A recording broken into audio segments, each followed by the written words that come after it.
Rakan Ahmad, Abdullah kehilangan bapanya 6 bulan yang lalu.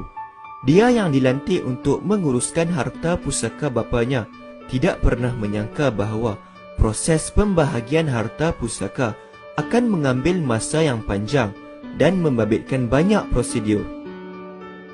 Paling mengejutkan Abdullah ialah semua harta peninggalan bapanya dibekukan, termasuklah pelaburan dalam Amanah Saham Bumi Putra ASB dan simpanan sebaik bapanya meninggal dunia.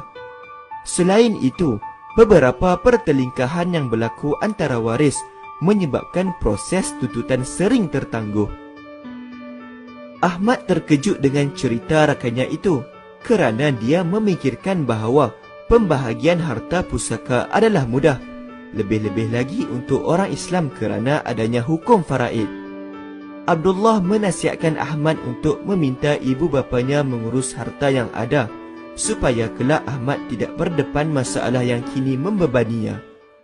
Tetapi Ahmad bimbang jika dia dituduh tamakkan harta kerana mengajak ibu bapanya membincangkan soal harta ketika mereka masih hidup.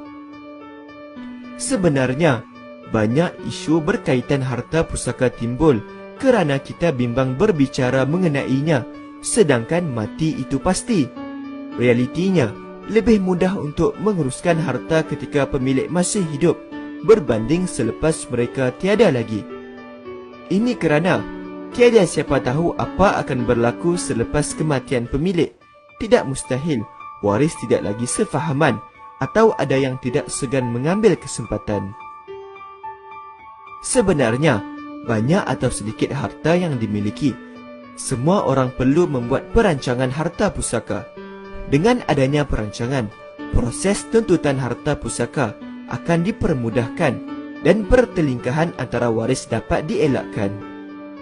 Tahukah anda terdapat beberapa instrumen yang boleh digunakan untuk mengurus harta ketika pemilik harta masih hidup? Instrumen berkenaan ialah wasiat, amanah, hibah dan wakaf. Menerusi wasiat, pemilik harta boleh menyatakan bagaimana dia mahu harta benda dan segala haknya diagihkan selepas kematiannya. Namun begitu, bagi orang Islam, hanya 1/3 daripada harta boleh diwasiatkan dan mereka yang layak menerima faraid tidak lagi menerima harta yang diwasiatkan kecuali semua waris lain bersetuju.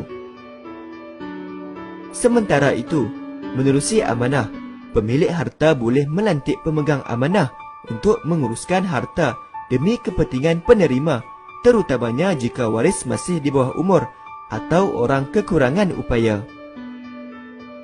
Dengan adanya pemegang amanah ini, harta yang ditinggalkan akan ditadbir oleh mereka yang profesional seperti peguam dan hak waris dapat dilindungi. Ia juga boleh digunakan untuk pemilik terus membuat kebajikan kepada orang ramai. Sementara itu, bagi orang Islam, ada 2 lagi instrumen yang boleh digunakan, iaitu hibah dan wakaf. Hibah adalah pemberian harta kepada sesiapa sahaja yang diinginkan sebagai tanda kasih sayang atau berterima kasih atas jasa yang diberikan, manakala wakaf pula ialah satu kaedah pemberian harta seperti rumah atau tanah untuk tujuan kebajikan.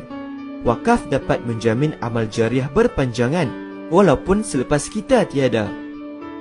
Semua instrumen ini sekiranya digunakan dengan betul akan memastikan harta yang ada terus memberi manfaat kepada waris yang ditinggalkan.